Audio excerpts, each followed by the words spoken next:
Baik, pada materi kali ini kami akan membahas tentang data selection dan data transformation. Yang pertama yaitu data selection. Langkahnya, pertama, proses ini dilakukan pemilihan himpunan data, menciptakan himpunan data target atau memfokuskan pada subset variabel di mana penemuan discovery akan dilakukan. Yang kedua yaitu pemilihan atau seleksi data dari sekumpulan data operasional yang perlu dilakukan sebelum tahap penggalian informasi dalam KDD dimulai. Yang ketiga, data hasil seleksi akan digunakan untuk proses data mining, disimpan dalam suatu berkas terpisah dari basis data operasional. Metode seleksi pada data mining. Yang pertama, sampling, yaitu seleksi subset representatif dari populasi data yang besar. Kedua, denoising, yaitu proses menghilangkan noise dari data yang akan ditransformasikan. Yang ketiga, feature extraction, yaitu proses membuka spesifikasi data yang signifikan dalam konteks tertentu. Selanjutnya yaitu data transformation. Data transformation adalah tahapan di mana data ditransformasikan dan dikonsolidasikan ke dalam bentuk yang sesuai untuk mining.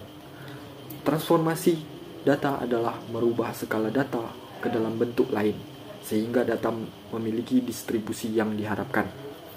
Setiap data dilakukan operasi matematika yang sama pada data aslinya.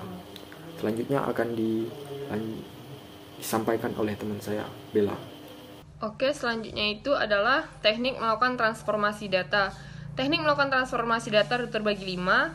Yang pertama ada normalization, kedua ada discretization, ketiga smoothing, keempat attribute construction, dan kelima aggregation. Nah, yang pertama itu adalah normalization, di mana proses mengelompokkan atribut ke dalam hubungan yang terstruktur dengan baik dan bebas dari anomali. Normalization digunakan untuk mentransformasikan sebuah atribut numerik diskalakan dalam range yang lebih kecil seperti minus 1,0 sampai 1,0.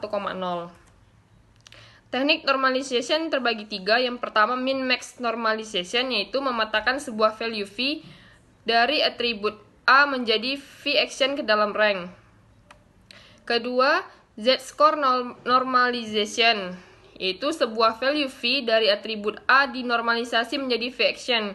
Value dari atribut A dinormalisasi dari atribut A berdasarkan nilai rata-rata dan standar deviasi. Yang ketiga, normalization by decimal scaling, yaitu diperoleh dengan melakukan penggeseran titik desimal dari value sebuah atribut A. Yang kedua ada discretization, digunakan untuk mereduksi sekumpulan nilai yang terdapat pada atribut continuous dengan membagi rank dari atribut ke dalam interval. Operasi yang digunakan adalah binning. Ada 3 jenis atribut. Yang pertama adalah ada nominal, yaitu nilai dari set yang tidak berurutan, misalnya warna dan profesi. Yang kedua ada ordinal, yaitu nilai dari set yang diperintahkan, misalnya pangkat militer atau akademik. Yang ketiga ada numerik atau bilangan real, misalnya bilangan bulat atau bilangan real. Metode dalam data discretization. Yang pertama ada binning, yaitu top-down split dan unsupervised. Kedua ada histogram analysis, yaitu top-down split dan unsupervised. Ketiga ada clustering analysis, yaitu ada unsupervised, top-down split, or bottom-up merge.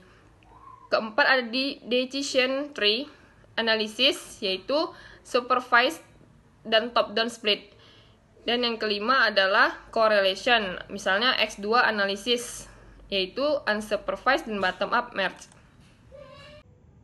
Baik, teknik yang selanjutnya yaitu teknik smoothing, merupakan operasi yang digunakan untuk mengatasi data bersifat noise atau nilai yang tidak valid untuk proses mining dengan memperhatikan nilai-nilai tetangga.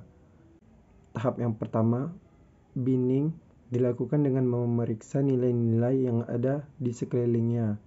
2. Clustering, digunakan untuk menyingkirkan outlier, data yang memiliki noise.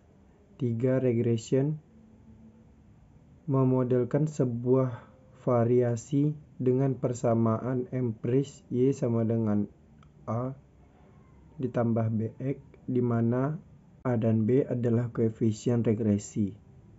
4.